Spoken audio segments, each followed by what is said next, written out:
to come up and introduce our guest, Ian Armstrong. All right. Hey, guys, this is Ian Armstrong. And Ian is a freshman here at Amarillo College. He graduated from Canyon High School last spring. And he's got a lot of stuff that he's doing here at AC. One of the things that he's doing is he's a presidential honor scholar. And he's going to be traveling with the honor students this spring. They're going to Europe. You know that they'll be traveling to Italy. So that's a pretty big deal. And we had a chance to sit and visit with Ian while we were at dinner. I could go on for about an hour if we had time to tell you about a side gig that Ian and a friend of his have, where they refurbish used couches and they buy them and then they resell them. And it's a pretty neat deal. He explained to us how it worked, and he's making a pretty good living doing that. So, and he's planning on studying business when he transfers from AC. He's going to work on business administration degree. And he's getting ahead of that. So anyway, I'll get out of the way and let Ian do his thing. Thanks for being here. Y'all want to bow your heads with me? Dear Heavenly Father, we just thank you for this board and the impact that they're able to have on the student body and just such a transitional phase in these students' lives. Lord, just pray for comfort and guidance over this board and as they navigate this meeting. We thank you for them. We're grateful. Just thank you for this meal. It was delicious, and just the opportunity to enjoy together in some community and networking.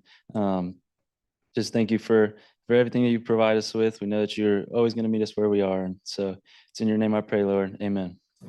All right. Thank Ian, you. can we ask you questions?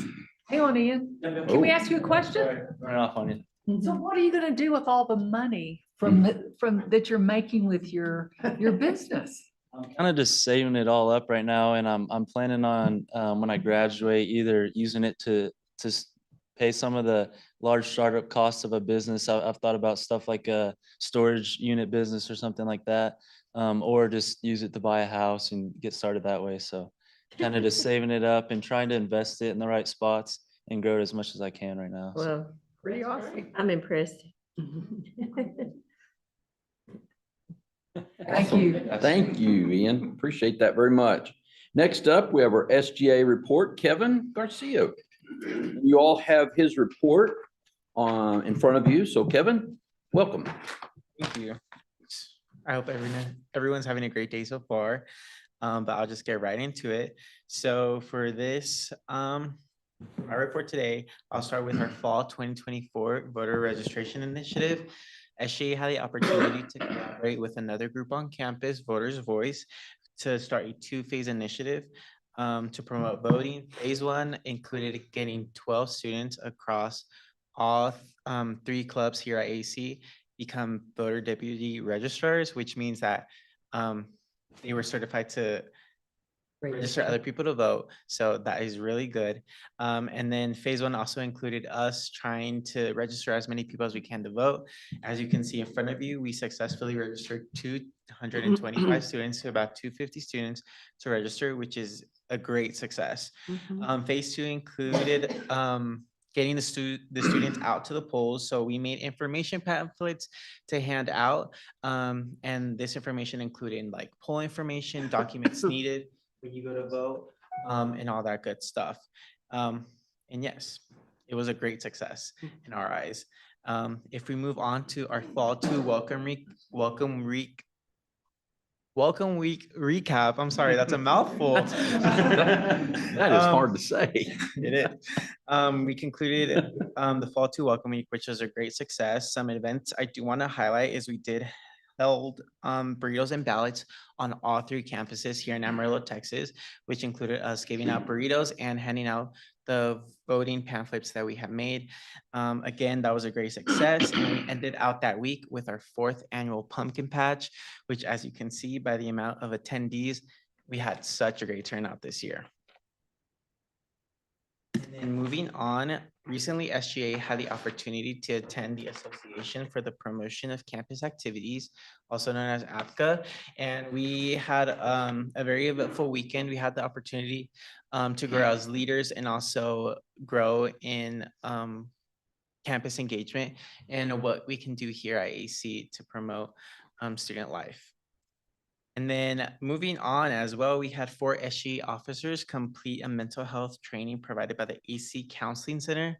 And that just helps equip individuals with the knowledge and skills to identify, understand, and respond to the signs of mental health challenges within their peers. And then lastly, to close out this fall semester, we have our final program of the semester, which is our Winter Wonderland event, which is our family-friendly event where we invite all students and their families to come have just very eventful night to celebrate the season with a variety of activities, including pictures with Santa. So planning is going great on that, and we anticipate a really great experience for all AC students and their family. And that's all I have for my report. Thank y'all. Kevin, appreciate it. Thank you for working to get the voter registration done. The 3 different clubs that produce 12 students is great to become voter deputy registrars. And then the number of students who would not have voted had y'all not done that. That's awesome. Thank you so much. Yes. Thank you. Thank y'all for doing that. It's fantastic. All right, we're going to go on to our next. Oh, we have a very inspiring announcement or depressing announcement in a way. At first I thought this card was for me, but it doesn't say Jay, it says Joy. Joy, where are you? Joy, we have. How many times are you gonna leave us? That's why you get presents. We really cannot say thank you enough for what you've done to fill in during this very challenging time for us, and by the product that you're producing with Allie. I think that's awesome. And so thank you so much for You're what you've done. We've signed a card Thank and some you. other things, and we'll see you at commencement, That's right? it, and then you won't. Thank God.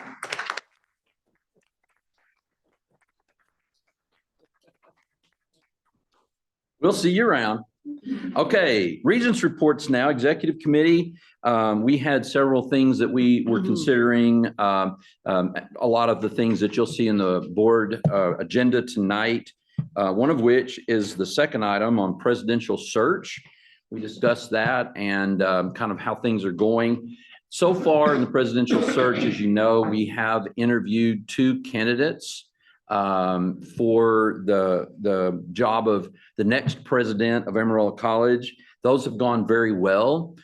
We went into closed session last night to consider the candidates, had some great robust discussion, and we'll get into that later this evening. So we'll talk about that more and provide more transparency after we get into the later agenda item that you'll see in the about number 19 or whatever. Seems like we have a lot of items on here tonight, but I don't think we'll be here that long. So anyway, next up is AC Foundation report by Michelle.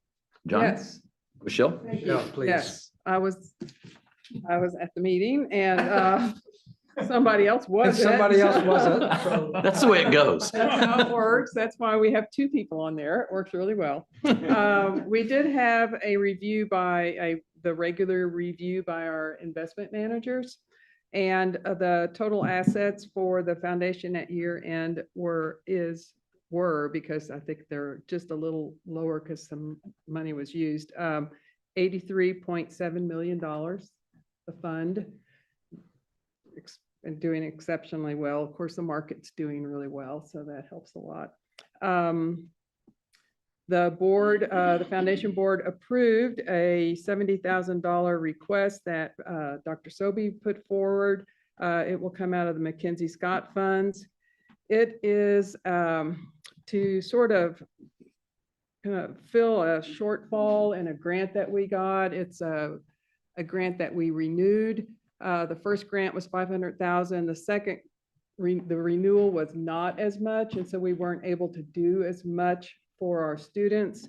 The purpose of the grant is a pilot program to assist single parents in career technology areas, to give them a success coach and help them with some of their expenses in order to help them succeed. And the data we have so far is that it's working very well. So I think it will be used in other and for a general population students and not just geared to these students. Good. I hope I said all that right. Okay. I did pay attention. And then as part of the foundation, we do have a grants committee, and that committee had $75,000 to assist with requests coming from Amarillo College programs. And they met and we approved $28,000 of requests. And some of the requests, we just needed a little bit more information. So that grant committee is doing its job. So things are going really well in the foundation and moving it forward. Yeah. Moving in the right direction for Yeah. sure. Thank you so much for that report, Michelle.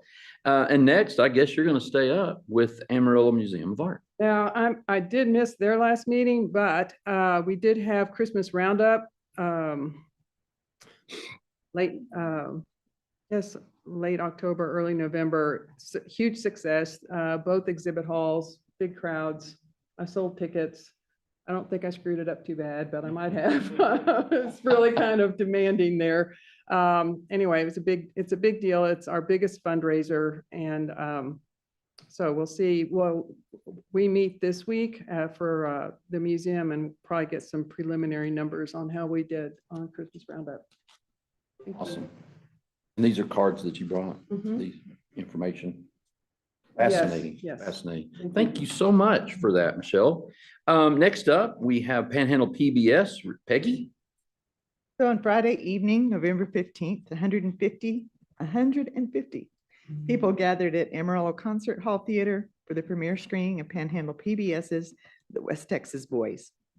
The inspiring documentary chronicles the rise of Los Homonios Pena, 6 brothers from Dimmitt who transformed from migrant farm workers to successful regional Mexican musicians. Following the screening, attendees enjoyed a lively Q&A session with the Pena brothers. You don't want to miss this. I was able to see it at our last meeting.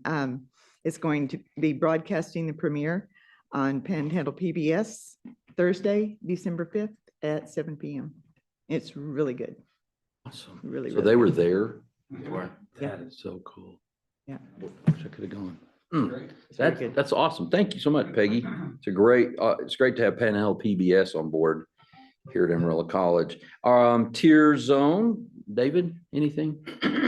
Well, once again, we had a canceled meeting, so nothing to report. You just reported the canceled meeting. Thank you. And Tiers 2, We also had a canceled meeting. I see a trend. That is my report. Tiers 3. Okay, all right, I get it. Anything for Standing Policies and Procedures Committee, Annette, We have a policy update on the on agenda. tonight?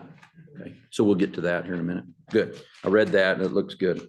Finance Committee, this is a lot, AC Investment Potential Lease and Sales Opportunities, report by Johnny.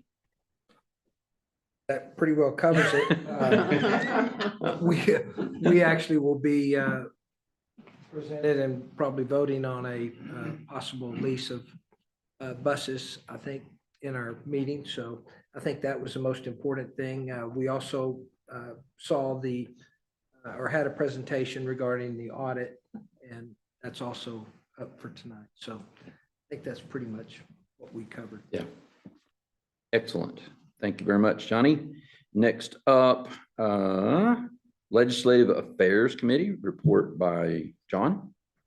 So we are still planning on attending College Career Day at the Capitol. That is going to be February the 3rd, I believe. Mhm. And we are going to be meeting with our state legislatures to see what advocacy that they can assist us with regarding community colleges. Awesome. Can I add an update? Uh-huh. That I think goes in this part is they announced the new, and you Yes. sent that email out, the new commissioner for Texas Higher Ed Coordinating Board is Wynn Rosser, who is an excellent guy. I was told there were two finalists and I would love one and not love the other. And I don't know who the one I don't love is, but Wynn is a real good guy. He used to run the Greater Texas Foundation. And then he is now at the Temple Foundation, big advocate for rural communities, as well as just somebody who gets data and really understands, moving the needle in education and higher education, and the K-12 through beyond. You worked with Dr. Cynthia Farrell, Texas Success Center, and has spoken at Pathways Conference, I believe. And so he's definitely going to be a friend to community colleges. He's going to be a good guy. Yeah. Don, anything for Kat? I was recently contacted by the incoming and new chair and with an invitation to serve. You'll do well on that. That'll be great. Thank you so much for serving on that in that capacity. Nominating committee report, Dr. Woodmer. Anything? No report. Okay, no report. All right, that concludes our regents reports. Next up is item 4, the Hispanic Serving Institution STEM Grant, Internships and the Employability Forum. Report by Holly Hoffman, Imelda Saavedra, Jennifer Johnson, and Dr. Frank Selby. Good evening. My name is Holly Hoffman. I am the HSI STEM Grant Director. And this evening, we are pleased to share updates on 2 impactful employer engagement initiatives sponsored by the HSI STEM Grant. They are the STEM Summer Internships and the STEM Employability Forum. These programs were designed to provide our students with real-world practical experiences and professional skills. Before we begin, I think it's important for you all to have some context as to what this grant is and how these initiatives came into being. This is a relatively complicated grant. There's lots of pieces to it, but I found that the first sentence in the proposal that actually led to the $5 million grant award to AC in 2021 does a great job at summarizing this grant.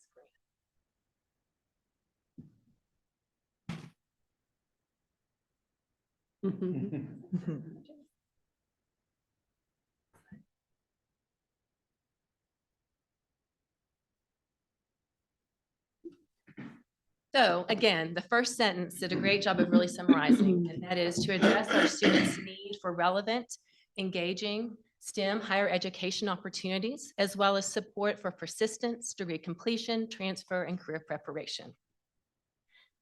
So in essence, the grant provided that we would accomplish these things through incorporating work-based learning as well as technology updates into our curriculum. In addition, we would also develop a STEM Scholars Program. However, the grant did not mention creating a summer internship program as part of that work-based learning, nor did it envision the Employability Forum as it stands today. So these 2 initiatives were created because our team focused on 4 things. And those things are student need, employer engagement, institutional collaboration, and innovation. So you're going to hear those 4 themes throughout our presentation this evening. So with me this evening, I have 2 of our 6 grant team members, and I'm going to introduce them now. They are Imelda Saavedra. She is our External Partnership Coordinator, and Jennifer Johnson. She is our Career Navigator. And as you see, we all joined the grant in our prospective roles in 2023, and these ladies have hit the ground running. They were tasked to making these initiatives a reality for our students. And they have done an amazing job in a very short period of time. So now I'm going to let them share their work with you and pass the presentation on to Jennifer. All right, so I'm going to share with you some of the basics of the STEM Employability Forum. At this point, we have had 2 STEM Employability Forums. We had one this spring in March, and then we had another one this fall. And we moved it to the fall to help prepare our students in the hopes that they get an upcoming summer internship. So overall, the goal of the event is to have students learn employability skills from employers in their field. Now, there are many ways you could probably do that, but the ways that we have tried are included here. So I'm going to focus mostly on this most recent one. We took the feedback from the first employability forum and kind of from that decided on how we wanted to move forward this fall. So we have 2 mock interviews. I will say the magic about these mock interviews, because students have the opportunity to do mock interviews in many ways in high school, even here at the Career Center. But the innovative thing that we've done here is that we pair students with someone specifically from their industry. So they're not hearing feedback just based in general, but someone who is in the position they hope to be in the future.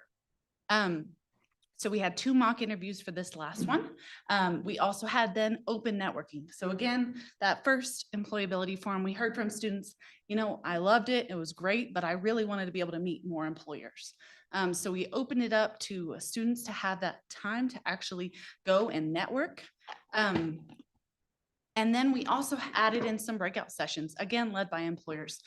So based on our student needs, they got to learn about HR new hire processes and benefits, and then also financial education from the Education Credit Union. You can see on the right, the participants' majors. Our majors were very similar both times. Next, I'm going to tell you a little bit more about our student engagement. So students do apply for this opportunity. Part of the reason for that is because Imelda has to make sure we have enough employers and pair those students just right based on their major. So the students apply, they submit their resume, GPA, major, why they would like to attend. So within that, we also thought, well, we want to make sure that these students are really prepared. We know our students, we know they're great, but we also wanted them to put their best foot forward in front of these employers and make the most of this opportunity. So we have a mandatory pre-event workshop, crammed it all into 1 hour. So we partnered in collaboration with Career Services to do an interviewing workshop where we covered what to wear, questions to ask, questions they might ask you, and some basics of how to answer those questions. We also covered networking. Again, all of you in this room are probably expert networkers, but to a student, that is a very daunting task to walk up to a stranger and just strike up a conversation. So we definitely trained them on that. I gave them some questions, let them practice their elevator pitch, all of those things. Then we told them the basics of the event. Here's what to expect. It's at the Innovation Outpost. Here's what's going to look like and what to bring. We had the students bring their own resumes to that event as well. You'll see over here the breakdown of the numbers. We had plenty of students apply both times, and we did have some students attend. The second time we were slightly more selective. We had created a rubric to choose students from, and we also had a few students that were selected but unable to attend due to scheduling conflicts. Down here, you'll see a lovely quote from one of our students. I've worked with this student in the past. He applied to an internship with Excel. However, at this particular event, he was paired with a mock interviewer with from Excel, actually a few people. So afterwards, he gave us this feedback. He said, I will be interviewed by Excel Energy on Wednesday. They gave me their company cards and told me to resend my resume, and they would to them once the employability forum was over. He has since had his interview. He said it went well. So we are anxiously awaiting that he got the internship. So just a little bit about how we know students, when we can get them in the room with employers, they make those meaningful connections. And this probably may not have happened had it not been for that event happening. So now I will pass it over to Imelda for our employer engagement. So thank you, Jennifer, for talking a little bit about student engagement. I'm going to talk a little bit about employer engagement and how that happened, how that came to fruition, and how we collectively been working together to make this event be such a success. So as Jennifer mentioned, we did have a pilot employability forum that was held in March, and we had 25 companies attend and 37 attendees come, which was a really, really great turnout. We had a lot of companies that we worked with in order to come and hang out with our students and really give back to our students. students and they really enjoyed it. Moving forward to the second employability forum that we just had a couple of months ago, we had 23 companies and 40 attendees. A lot of the partners that did participate out of the 10 recurring partners, they really expressed how much they enjoyed interacting with our students, giving back to our students, which really helped. And we can see that we had 13 new partners in the second employability forum with 38 unique employer participants, which is really great for 2 events. Having that much collaboration with partners really speaks volumes of how much our partners are wanting to give back to our students and help our students collectively, moving forward.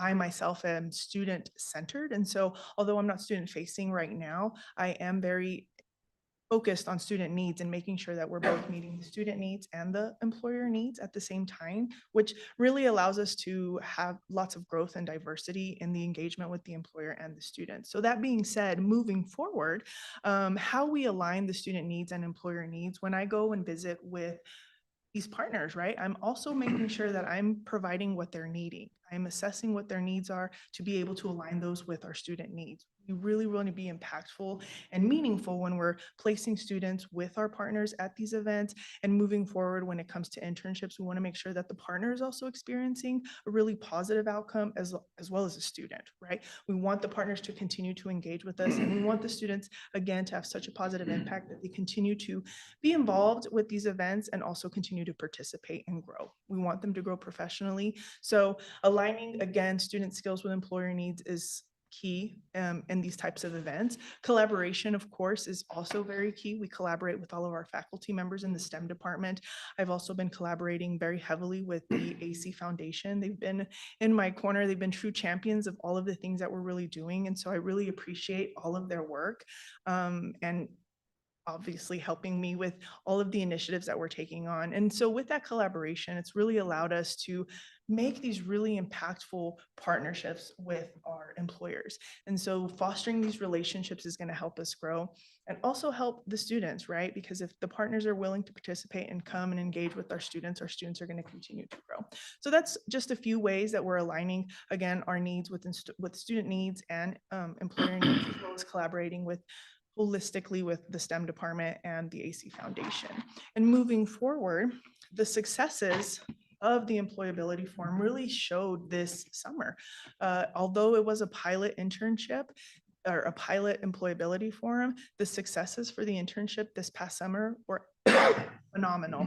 We had 12 partners participate in internships. And so that's really great. We had 20 students that were matched. So 20 internships that were matched.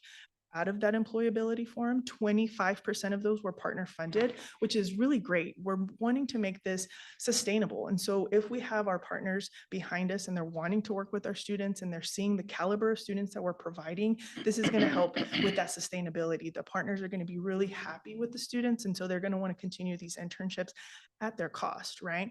20% of our internships were extended, meaning after the 8-week internship that we were providing, the partner liked the students so much, they kept them on longer at their dollar.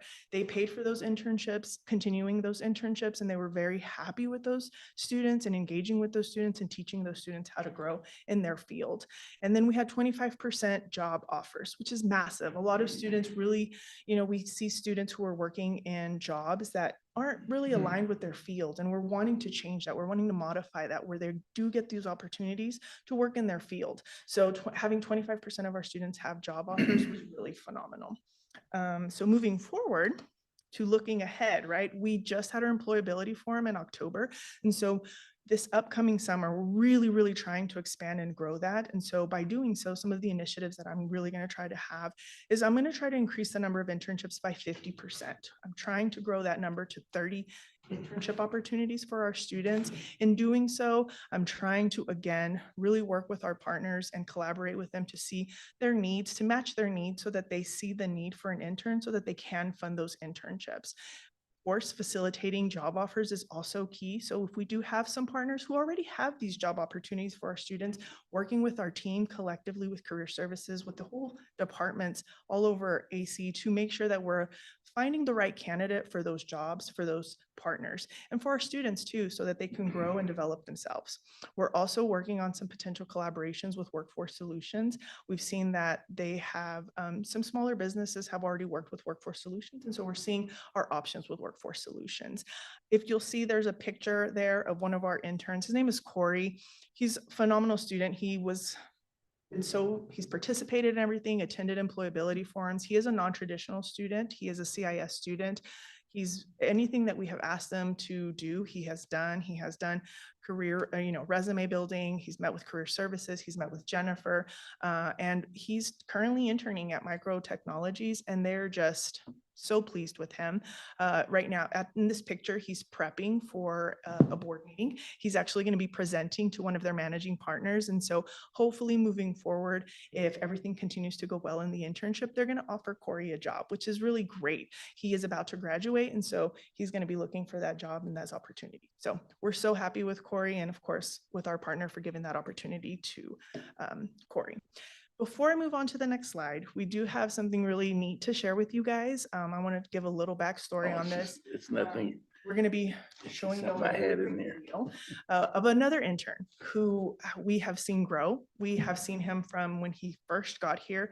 He is a local student. He is a first gen low income student. And we have just, again, as I mentioned, have seen the growth in him. He has also been coming, meeting with us, taking full advantage of all of the resource that Amarillo College really has to offer. He's been to the employability forum. He's done resume workshops, mock interviews, anything that we have for him to do. He's like a sponge. He's learning. He was very helpful with our STEM Scholars program. He did represent our school at Rep 4. So we've seen him grow. We're so delighted. He actually got to intern with Pantex, and they were also so pleased with him. They've reoffered him another internship at Pantex. So it's just, hopefully we're going to continue to see him grow, but I'm going to let you guys watch the video because it really is such a great video.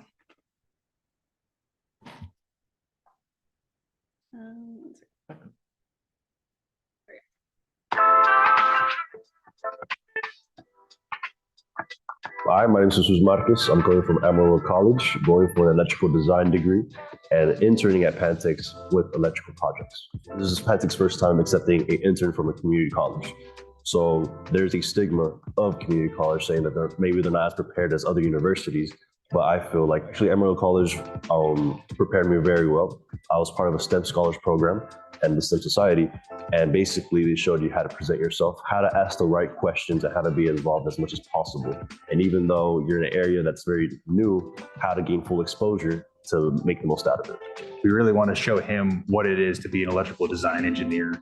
And so we'll take this active project that we're working on, some of our lightning protection system. A lot of that is taking lightning and redirecting it. Instead of hitting the building, it hits the ground, or it gets redirected to the ground.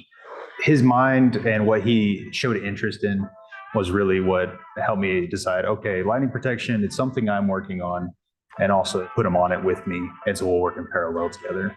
And he seemed to just fit right in with the crew that we had. Lightning protection system by itself is a really great area. It's really new. So having that project assigned as an intern that doesn't have that much experience on the field is a crazy opportunity for an intern like me. It's basically having my feet wet and deciding what I want to do. Many people go to an engineering degree and get the degree, and until they actually first experience with the job, find out they do not like it. It basically gave me, I like this, but I was exposed to this at Pantex because of this internship, and now I like that more. I would like to say that Jesus has really shown and helped me grow as an individual, but on top of that, our team here at Pantex grow on how we should approach interns in the future.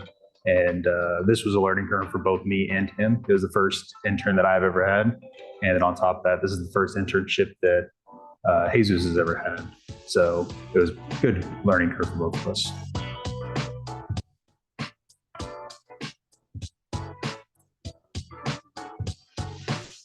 So that's just one of many successes that we've had come out of this past summer's internship. We're looking forward to these next internships next summer. Again, we're really hoping to grow those foundational partnerships with all of our community partners, as well as with everybody here at AC, and really, again, helping students take full advantage of all of the resources that Amarillo College has to give. I do want to touch base on the, just acknowledge the partners that we've been working with. They have been phenomenal, as I mentioned. Having so many partners willing to participate and help us grow our students is just speaks volumes, right? That our community is really trying to be involved in our students' growth and success. And so I definitely want to give a shout out to all of our partners because, of course, they have also truly helped these initiatives that we're doing be successful. So I just wanted to throw that out there. And now I know we're opening for questions and answers. I have a question and it's for you. So these are paid internships? They are paid. Does AC pay the ones where the business doesn't pay? So there is either or. So we do have some funds in our grant to pay for these internships.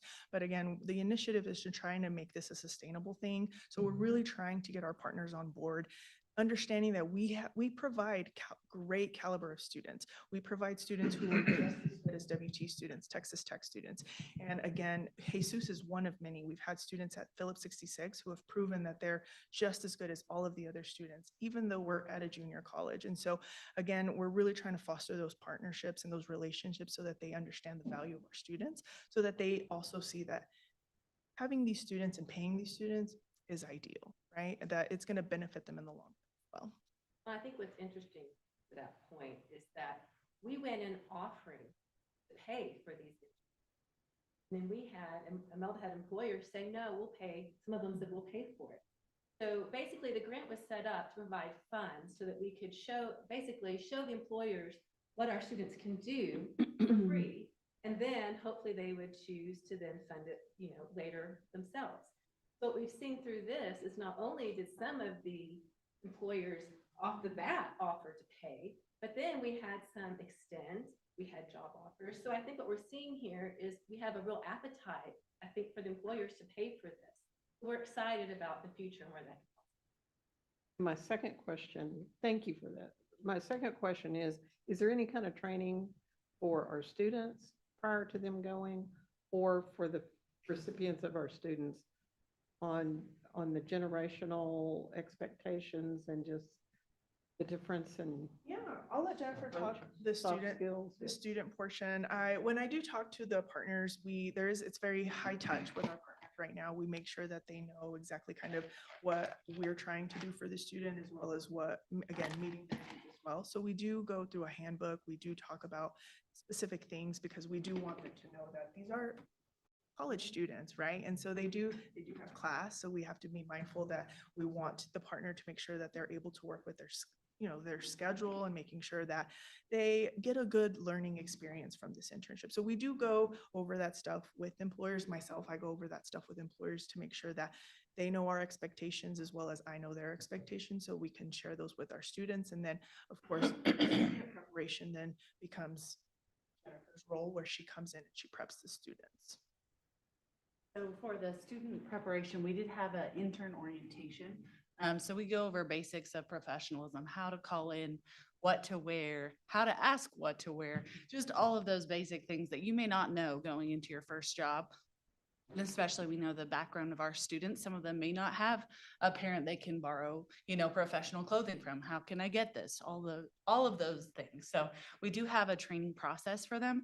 We are going to hopefully make that a little more robust this next year. We're planning a few more meetings, not just one orientation, so we can kind of break it down for the students and make them feel almost more like a team, like we're all the AC interns. So that's our plan for the future, but that's the training.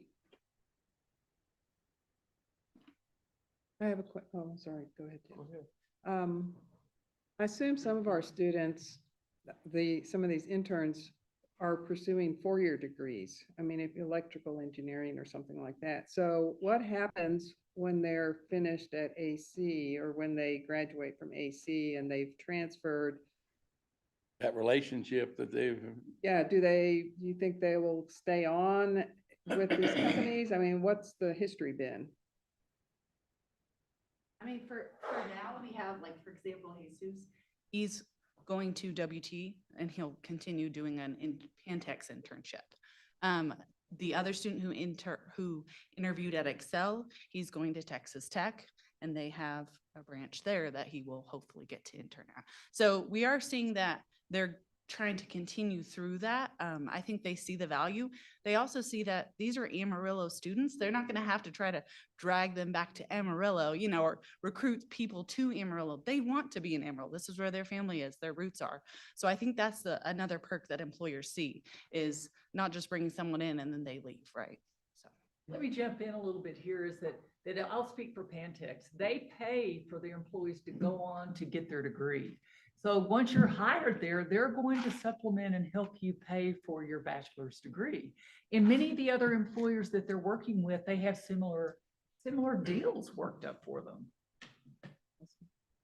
Well, and I think employers, right? Go ahead. I think employers see this as an opportunity to grow our workforce, to keep the brain drain from students, you know, leaving Amarillo, going off and getting jobs in Dallas, Houston, Austin. If they can see and create a relationship with an employer while they're here, then maybe they won't be tempted to go on. Maybe they'll stay here and go down. So my question is, I'm from Dumas and also the campus in Hereford. I'm curious, is there a way for this to be utilized by those campuses and the businesses that are out in Dumas? We've got Valero and JBS and a number of the other industries out there. Is there a way for that to be plugged into it in the satellite campuses as well? Yeah, absolutely. So I'm from Dumas too. There you go. So yes, we have been working, again, Linda has been really great with the foundation. We've been collaboratively working together to try to, she has a lot of relationships in Hereford, and I'm from Dumas, and we collectively visit Dumas and talk. We have talked with Valero as far as internships. The thing is, again, we moved our employability form to the fall, because usually refineries, et cetera, places like that tend to hire for their co-ops in the fall for that summer. So we're trying to get that going, especially because some companies, especially refineries, they have pretty extensive background checks. And so we got to get on it early before that happens. And so if we do have students, it would be ideal, right? If we have some students that are in the STEM field that are from Dumas that can intern at Valero, that would be phenomenal.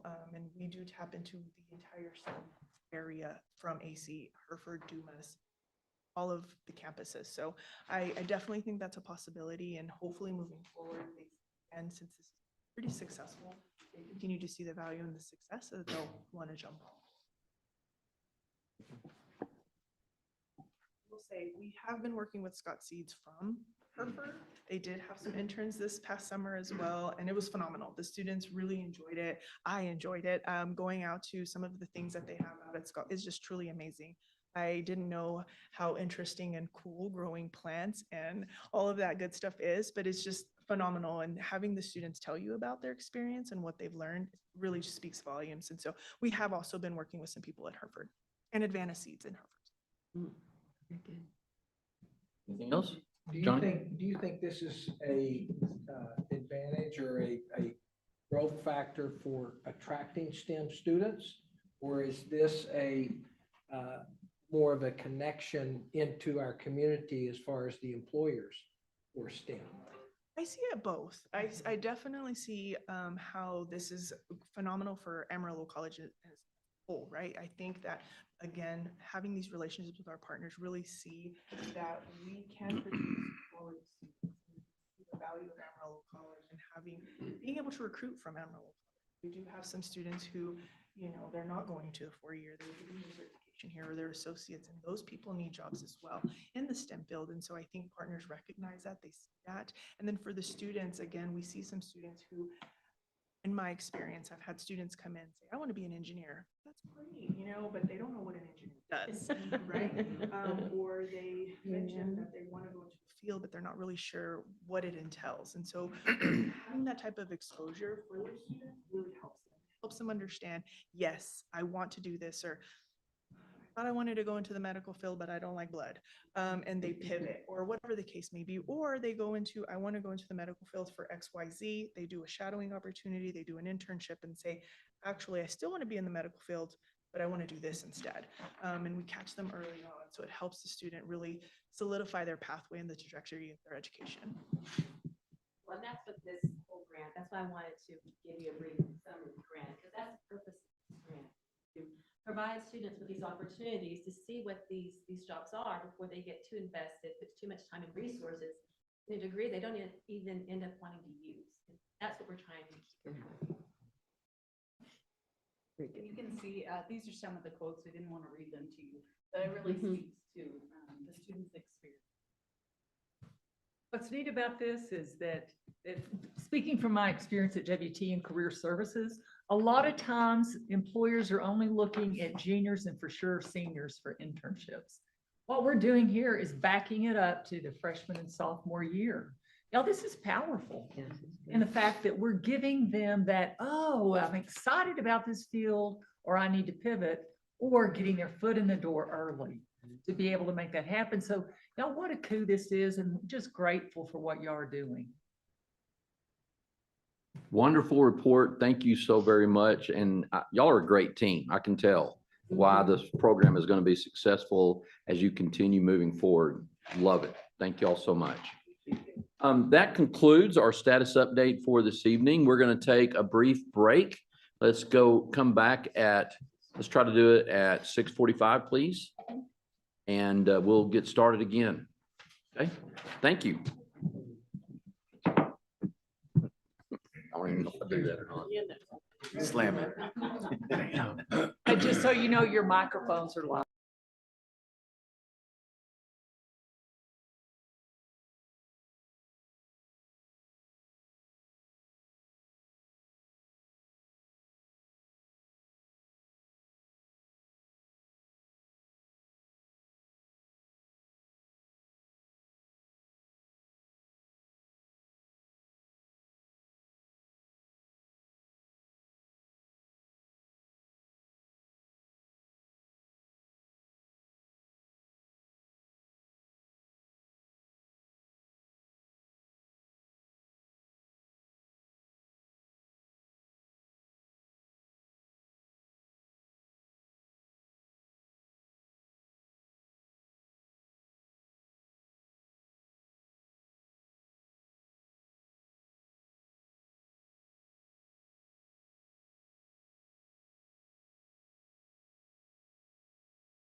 So I'm here instead of there. I'm going to go ahead and call this meeting to order. Are we ready for the live stream, Chris?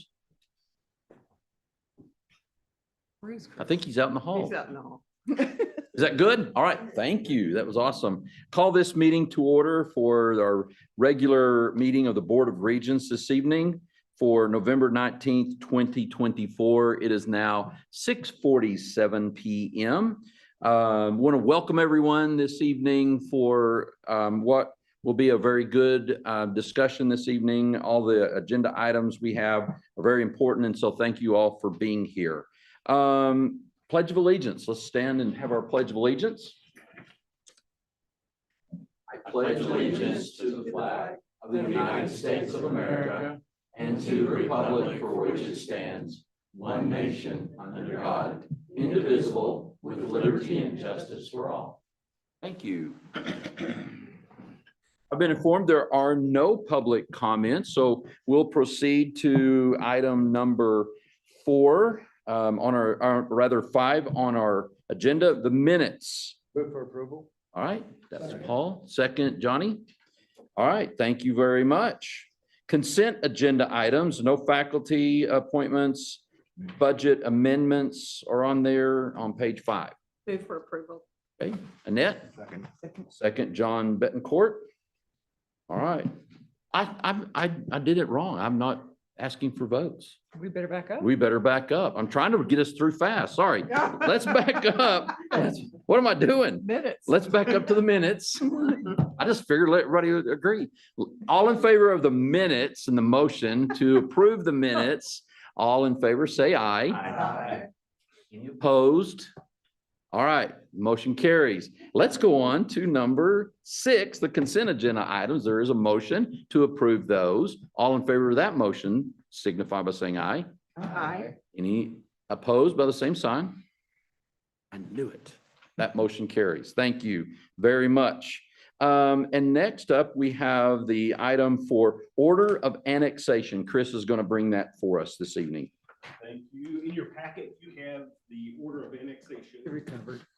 And in there is the map of where that property is. It's just west of the Academy Sports and Outdoor Facility.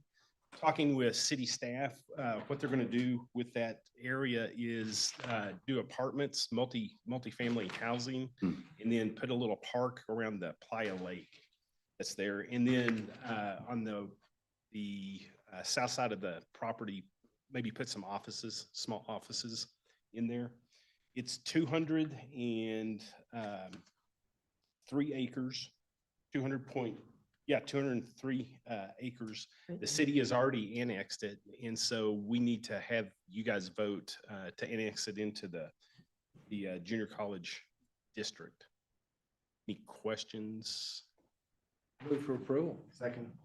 Okay, motion has been made and seconded. Any discussion?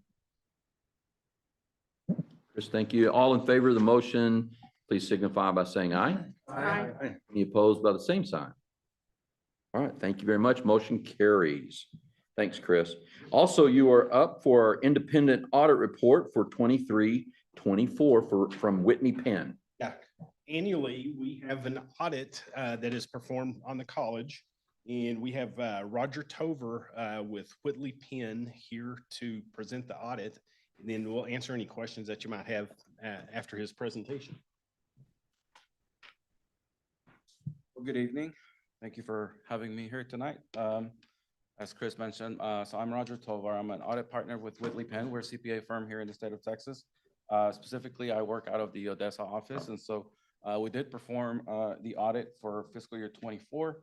And I have a presentation that goes over the audit results. And as Chris mentioned, after that, if you have any questions, feel free to ask away. I'll go through my presentation. Before I go into it, I'd like to express my appreciation to management.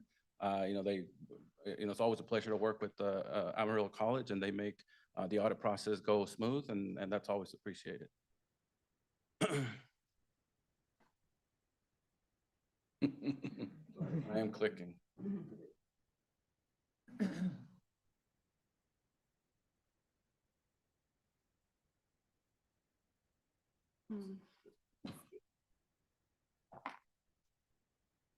Oh,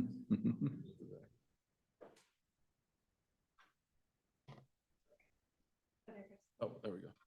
Awesome. All right, so I'll start off with the slide that I have on the screen. So as far as the responsibilities when it comes to the financial statement audits and as well as the financial statement audit, so we have management. Management is responsible for the financial statements, not only the financial statements, but also to have controls around the financial statements themselves. The board is responsible for making sure that management is meeting those responsibilities. Our responsibility as independent auditors is to accumulate enough evidence to express an opinion on those financial statements. As far as the financial statement, the purpose of that is to provide the users of the financial statements with reasonable assurance that they can rely on those financial statements. We did audit the fiscal year 24, so it's the whole balances that you have at 8/31/24 and the year end at 8/31/24. Our goal as independent auditors is to obtain reasonable assurance concerning the fair presentation of the financial statements, as well as to make sure that the financial statements are free from material misstatement.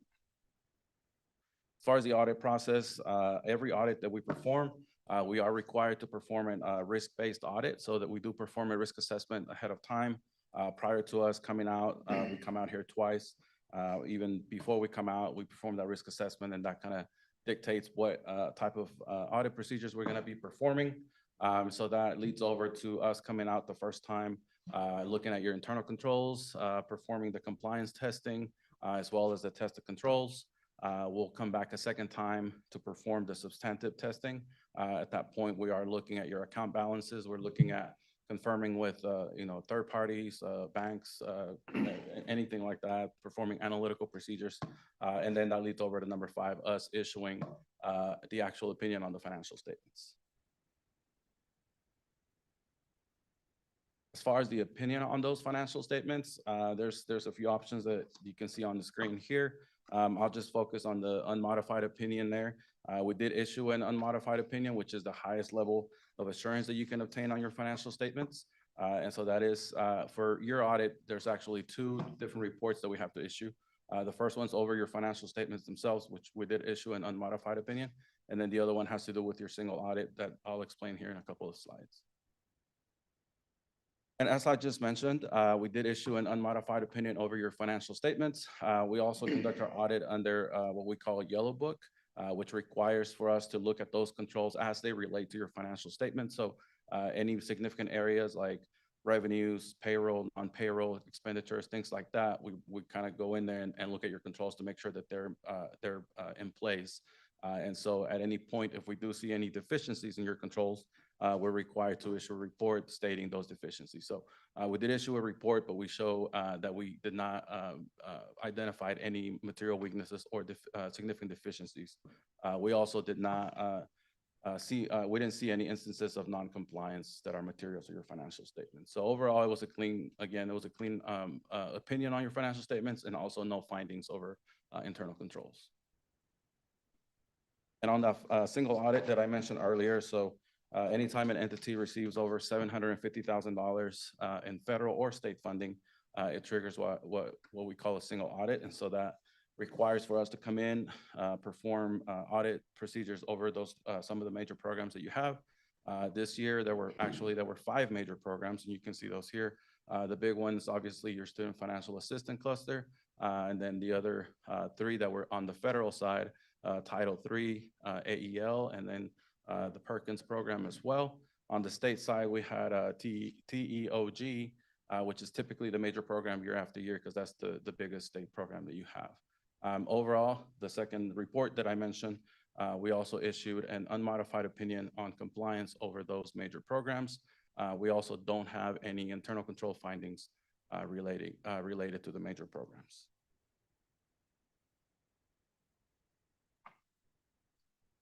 And as I mentioned earlier, we did perform our audit in accordance with government auditing standards, what we call Yellow Book. So this provides that second layer, us coming in and looking at your internal controls. We're also, any audit that we perform goes through what we call engagement quality control review. So that's a second set of eyes that looks at our work papers, looks at the report, within our firm, but it's independent from the audit team. So they come in, they review all that, and just to make sure that we didn't miss anything. So our audit began back in the summer in 2024. So the audit itself takes about 6 months. So it's a long process. As far as independence, we are independent of the college as a firm. And then as far as that risk assessment that I mentioned earlier, there are 2 risks that we kind of incorporate into our audit plan, which is revenue recognition and management over audit controls.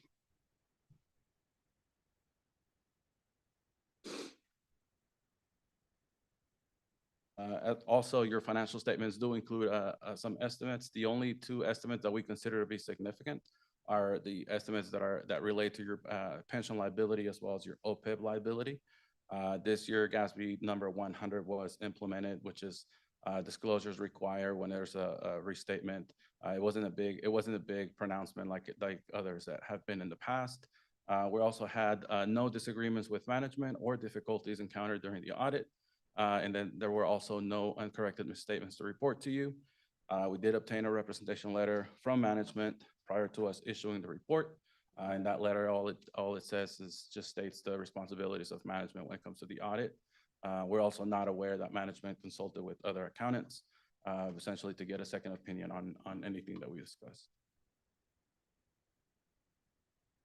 As far as the financial statements themselves, you can see here on the screen, I have 24 and 23 side by side. So your statement of net position here includes all your assets, liabilities, and obviously your net position along with your outflows and inflows, which mainly relate to your pension and OPEB. You can see here there was a slight decrease in assets. There was also a slight decrease in liabilities overall. The bottom line there, your net position went from 31.6. There was an actual increase of approximately $3.2 million. So you ended the year at 34.8.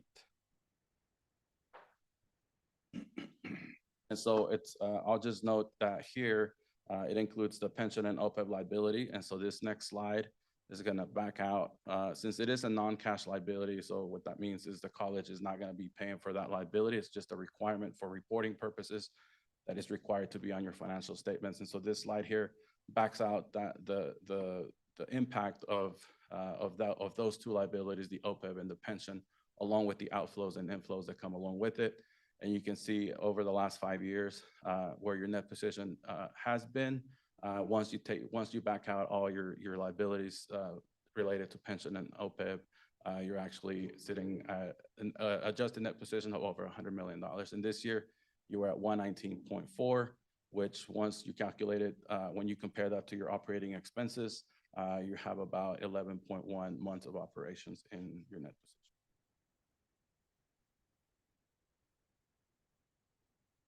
The next couple of slides just go over that net pension and OPEB liability. This just shows you what the balance has been over the last 6 years. So you can see here for this year, it was almost $23 million, which was an increase over last year. Last year, it was a little bit below $18 million. Then on the OPEB, it is almost $52 million this year, which is a decrease from last year. Last year, it was a little bit over $54 million. So this just kind of shows you how it fluctuates throughout the years. And then the last couple of slides are going to go over your revenues and expenses. So revenues for the fiscal year 24, 125.8. The majority of those revenues you can see there, property taxes was $38.5 million. Your federal grants and contracts was 28.3. And then you can see everything else there. State appropriations was 24.6, which was about 20% of your revenues.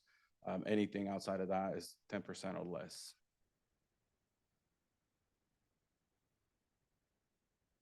And then finally, I'll go over the expenses. Same type of format. This obviously you have more categories under your expenses. Just for instruction and institutional support. Between those 2, you have about 49, almost 50% there, which is pretty common among colleges. And then you can see the scholarships and fellowships is about 13%, which is $16.5 million. Overall, your expenses for the year were $122.7 million.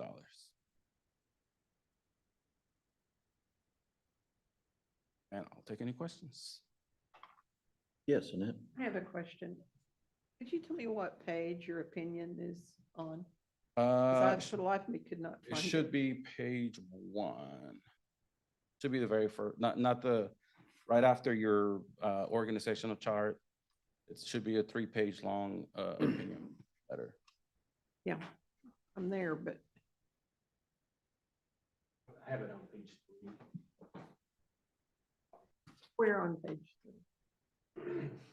But, I mean, we have audited the accompanying, that one. Yes. That just didn't really tell me what the opinion was, in my opinion, but it's your opinion. It's not- their opinion that matters. I mean, the whole it's a 3-page long, I mean, it's pretty standard language. I mean, But it just, doesn't say clean and modified opinion in there that I see. It's I mean, just- maybe it does, and I just missed Yeah, I it. mean, if it wasn't a clean opinion, you would have more paragraphs stating why it wasn't a clean You'd opinion. have more than 3 Pages pages. 7, 8, 9, and 10. Okay, fair enough. Well, Johnny? I would just add just one thing that was mentioned in finance. We did have discussion around the audit and your compliments toward our staff and the good job that they are doing. And, you know, I mean, we probably all sit in a lot of different audits, and it's good to see something where no changes, no significant findings. And so thank you to our team for what you all are doing. And Tiffany. Thank you, Roger. Appreciate it. All right, I'll entertain a motion to approve the independent audit or the audit. So moved. It is an independent audit. All right, so Johnny and second Annette. All right, any questions, comments? All in favor of this motion, please signify by saying aye. Aye. Anyone to the contrary, please signify by the same sign. All right, motion carries. All right, we're going to go on and thank you very much for that report. It was excellent. The faculty promotion in rank recommendations, Dr. Frank Sobey. Thank you, Jay. So normally you would receive a recommendation for faculty rank advancement sometime in May or June. So you might have asked yourself, why am I getting this in my packet for the fall? So we acknowledge as a college that many of the faculty we hire have a teaching journey that begins long before they start their chapter with us. And in some cases, faculty have earned rank at a previous institution. And so in our rank procedures, what we do is honor the rank that those faculty have received elsewhere as a testament to their professional development and commitment to teaching effectiveness. And what you see before you on this page are some instructors, some faculty who fell through the cracks, who started with us, but did not receive the appropriate rank that they had previously earned from another institution. And so we are just redressing that through this process. In some cases, these faculty have already advanced in rank through our rank petition process. And so we just added a +1. In other cases, faculty started at the rank of instructor when they should have started much higher. So I'm presenting these to you today as recommendations from the Faculty Rank and Tenure Committee. And the board, after discussion, may wish to approve the faculty promotion and rank recommendations effective October 26, 2024. Thank you, Frank. And I know from discussion with some of these folks, how important this is. You know, it's really good to honor them with the recognition that they deserve for their advancement. So I'm glad we get to do this. Is there a motion? Move for approval. Okay, Annette. Second. All right, Peggy, there's a motion to approve. All in favor of the motion, please say aye. Aye. Any opposed by the same sign? All right, that motion carries. Congratulations to all of those who advanced. Thank you, Frank. Next up, we have, I hope, Chris coming back up to lead us through the nominations for the Potter County, Potter Randall Appraisal District Board of Directors. Yeah, this is your opportunity to nominate people for the PRAD board. In your packet You have the candidates running for each county. I think first in your packet is Potter County. There's 6 people running. 5 people will be seated on the board. The 3 people that are incumbents for Potter County are Zachary Plummer, Cindy Spanel, and Mitzi Wade. The other 3 will be new people. Like I said, you only need to vote 5, and I would recommend, we've got 445 votes. I would recommend you pick the top 5 people and divide all the 445 votes amongst those 5 people. So, and I would recommend that you re-elect the incumbents. A board like this is hard to get people to run for and stay on. And anytime you get a board member that wants to continue on, I think we naturally re-elect them. So I would recommend you look at Eric Darnell, Chip Hunt, or Blair Schaefer. 2 of those from those 3 names, and then nominate them, and then the other 3 incumbents. I would like to recommend we include Eric Darnell in our list. That's our board on the school board. Yeah. Me too. Yeah. And Commissioner Blair Schaefer as well. Okay, I don't know. Talked for me for a little bit, and I would concur. So that's your 5? I'll move for approval of those 5. Okay, how do we do the votes? So I would recommend that you take the 445 votes, divide it by 5, and each of the 5 get those votes, whatever that number. 49. Nine. How many? How much is it? Well, 1/5 each. 1/5 each. Cut numbers I've got to It's put on here. 89. 89 each. So let me get this down. We need to vote on that. Yeah. So the recommendation, the motion is for Eric, and I didn't catch the other one. Blair Schaefer. Blair Schaefer, Zach Plummer, Cindy Spanel, and Mitzi Wade to each receive 89 votes. Who made that motion? I did. Okay. Annette, anyone second that? Okay. All right. John, all in favor of that motion, please signify by saying aye. Aye. Anyone opposed? All right. Thank you very much. I got it. Okay, you got it. Okay. And then next up is Randall County Appraisal District, similar situation. Correct. You have 450 votes for Randall County. Again, there is similar to Potter County. They have 6 people running for 5 slots. The incumbents are Bob Lindsay, Ann Thurman, and Ginger White. The other 3, the top 3 would be new. Again, my recommendation would be that you look at the top 3, pick two of them, and then have the incumbents elected as well. 90, okay. That's much. Anybody have any recommendations?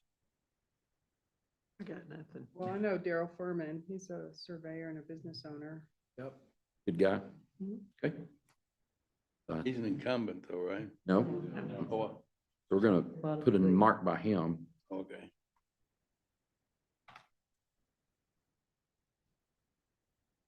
We could just split it 4 ways on those 4. Okay, we could. Does anyone have any? Yeah, let's just do it 4. Recommend that you do 5 Oh. because there's 5 people that they need to fill. But I mean, we have the smaller number of votes. I mean, the Yeah. ISDs and the county will. Does anyone know the other 2, Kim or Jack? Jack is related to Santa. I was gonna say Santa's coming, so. Get it? Claus. Yes, yeah, we get it. This is the season. That was good. That was a good one. So That's as good a reason. I don't know either one. So. I couldn't find anybody that knew. What's Oh, your really? recommendation, Chris? Wow. I think Claus would be a good. See? Chris Kringle. Well, because of his name. Okay, I'm gonna put Claus down. Same recognition. Okay, so who would make the motion? Greatest decision. I move that we go 2 through 6 on that list, right? Yes, yes. And we'll give 90 votes each for Daryl Furman, Jack Claus, Bob Lindsay, Diane Thurman, and Ginger White. And I'm sure it's Klaus. Second. Claus. It could be, but I like Claus. All, so that motion, and the second was David? All right, all in favor of that motion signify by saying aye. Aye. Any opposed by the same sign? All right, that, Stumbled through that one. we got through there faster than I thought we would, so that's great. All right, and we'll sign this. And getting on to the next item, number 11, records management. And Chris, their annual report, you're still up. Yeah, so annually, we report to you all through the Texas Library Archives Commission. We have an established records management that we give you. We had on total 367 items to be destroyed. These are all records that have gone through the record retention calendar. Certain records need to be kept for 3 years, 5 years, 7 years. All these records are to be disposed of because they've gone through the calendar. After staff and administrators looked through the records, 9 items were pulled to be held for a little bit longer. The remaining records consisted of 358 boxes of paper. These were destroyed in November of 24, so this month. And then the disposition of these documents was approved by the Records Management Committee formed by EC policy. Questions, comments? There's no action needed. It's just a report that we give to you annually. And we just have those shredded. All right. Okay, any questions or any comments? All right, thank you, Chris. You're still up. Amending the authorized representatives for text pool. Yeah, text pool is the place where we put our CDs and investments. Text pool and then Amarillo National Bank. We lost our treasurer, Dottie Crockett. She went to Frank Phillips College. So that leaves us with just one person as a signator for text pool.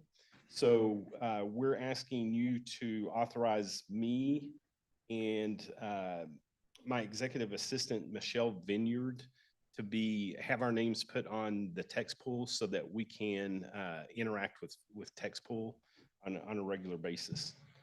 We will be coming back to you probably in January asking, hopefully we'll have somebody hired in that treasury position and we'll have their name to present to you for approval for the text pool. Questions, comments? I'll entertain a motion. I move approval. All right, Michelle, thank you. Thank you. Okay, Irene, second. All in favor of amending the authorized representatives for text pool signify by saying aye. Aye. Any opposed by the same sign? Chris, do we have to read Thank that you. resolution? I practiced that. No. And if you want. No, I do not want to read it. No. I did sign it right here. Okay. 2 buses. Chris, you're up and this is very good. So talk us through the buses. Yeah, you remember last month, we presented to you the need to purchase 2 buses, primarily for our athletic program.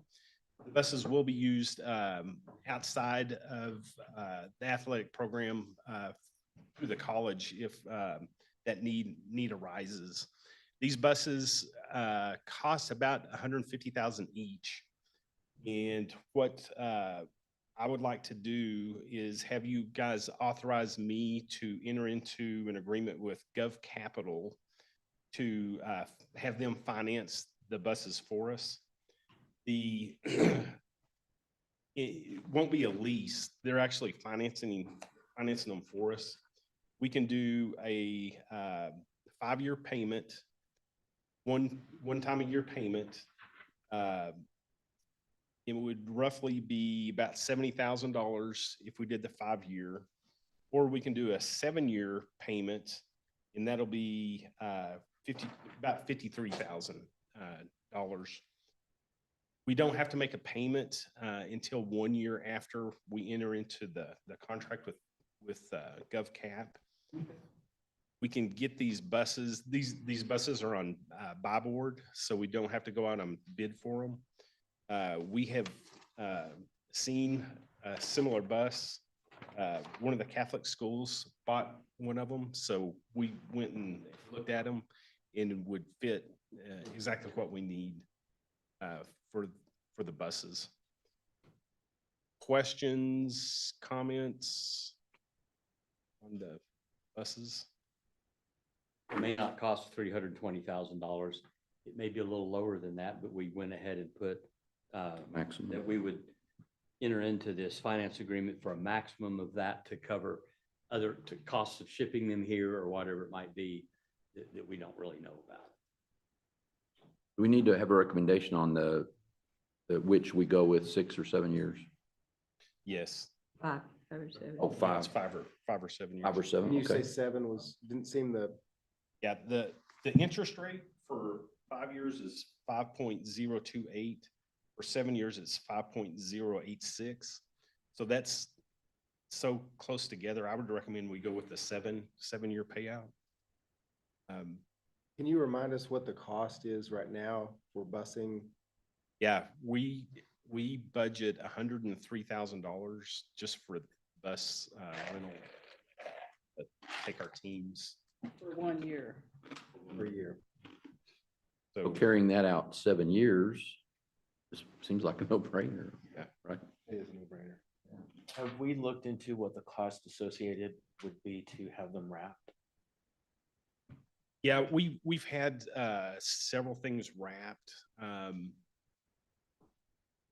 You guys know, probably a couple of $1,000, $2,000, $5,000. More, yeah, about 5. We're fixing to wrap the fire truck. That, of course, that's a lot bigger than these buses. A lot more And detailed. I think that's what's.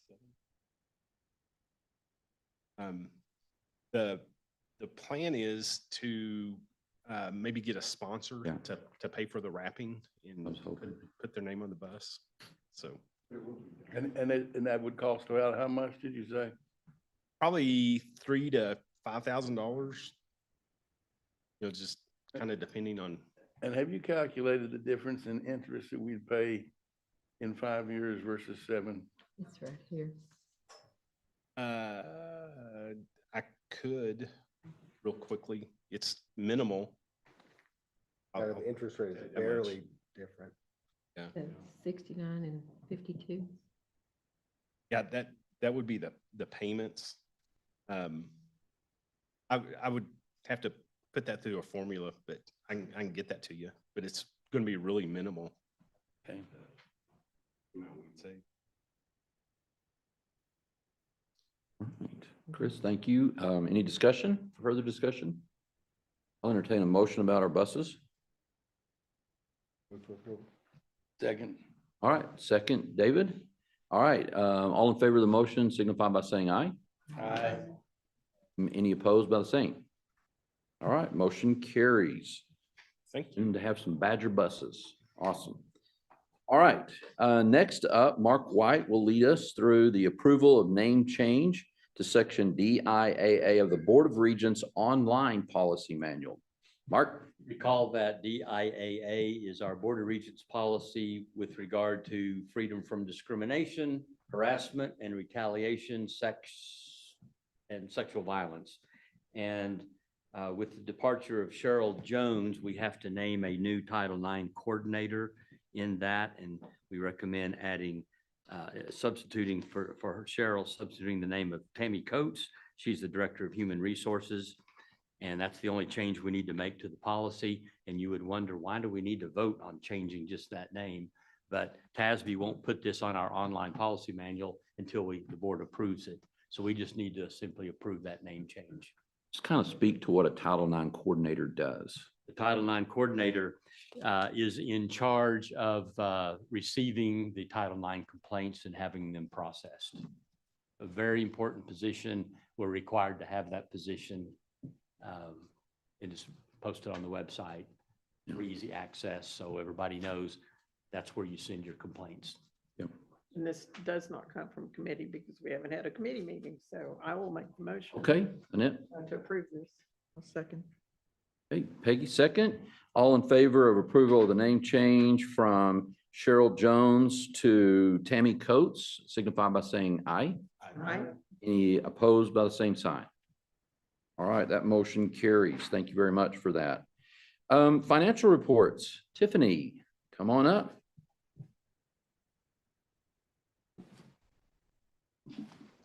Okay, in your packet, you received the financials through October 2024. And there's not a lot here. September and October are the only 2 months that we've had so far in these financials. And as we go through them, I'll let you know there's been some large changes. A lot of it's just due to timing with the audit still going on. We don't do a lot of closeout. So on page 15, this is the internal unaudited statement of net position or your asset part of your balance sheet. And towards the bottom, you'll see your total asset line. At the end of October 2023, our total assets were $279,407,330. Compared to the end of October 24, $274,438,735. So that's down about $5 million from this time last year. And that's really related to cash and investments are down due to construction. So as we're paying stuff, it's coming out of our asset side. On page 16, this is the liability side of your balance sheet. So the very bottom line, total liabilities for the end of October 2023, $240,777,390 compared to the end of October 24, $227,127,163. It's down about $13 million. And there's been a bond payment that's happened in the last year from October 23 to October 24. And our tax receipts are down, but that's just a timing issue. So that should look better once we get through November and December. And if you'll go to page 18, this is internal unaudited statement of revenues, expenses, and changes in net position. This is your revenue side of your income statement.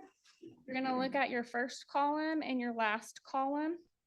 And we're looking at that bottom row of total revenue. So your total revenue for the end of October 2023, $23,332,981 compared to the end of 2024, October of 2024, $27,165,003.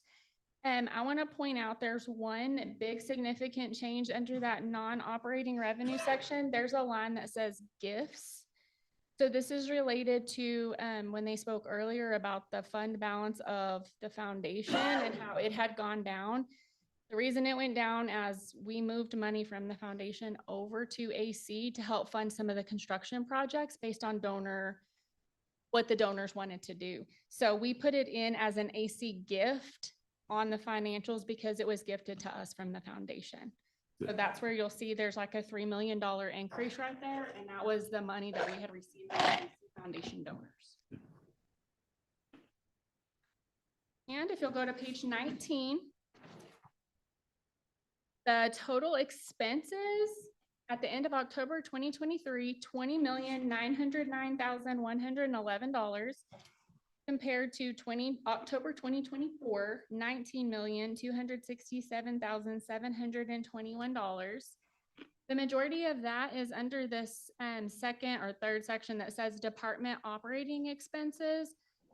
There's a line that says depreciation, and at the end of October, we had 1,225,000, and we have nothing right now. That's just related to the audit not being finished. So in case they come in and want us to make some significant change, we don't close the books for the year until tonight. So we will run depreciation and add all the assets in September and October, so that number will change. But we just wait for them. Anyone have any questions? All right. And thank you for that explanation about the gifts from the foundation. That's nice to see how that money is moved over and what it's being used for. I think it's some of the construction projects. Would it be for First Responders Academy or we basically? Yeah, first responders, and then we're doing student life building. Oh, yeah. And Where? Okay. Awesome. And we thank the foundation for that, by the way, very much. All right. I'll entertain a motion concerning our financials. Move for approval. All right, John, thank you. Second. All right, Annette, thank you very much. All in favor, almost forgot again. All in favor of the motion signify by saying aye. Aye. All opposed by the same sign. All right, that motion carries. Next up is item 16, college president search. At this time, we want to also go into a closed meeting. There will be a closed meeting so that the regents may deliberate the appointment, employment, and duties of the college president pursuant to Texas Government Code Section 551.074. Council, we're gonna be asking for just the regents to stay in the room, I believe, at this time. Is that correct? Okay, and the time is now 7:29 p.m. We'll ask everyone to wait outside and we'll call you back in as soon as the closed session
We're good. And no comments. So we just gotta go turn there.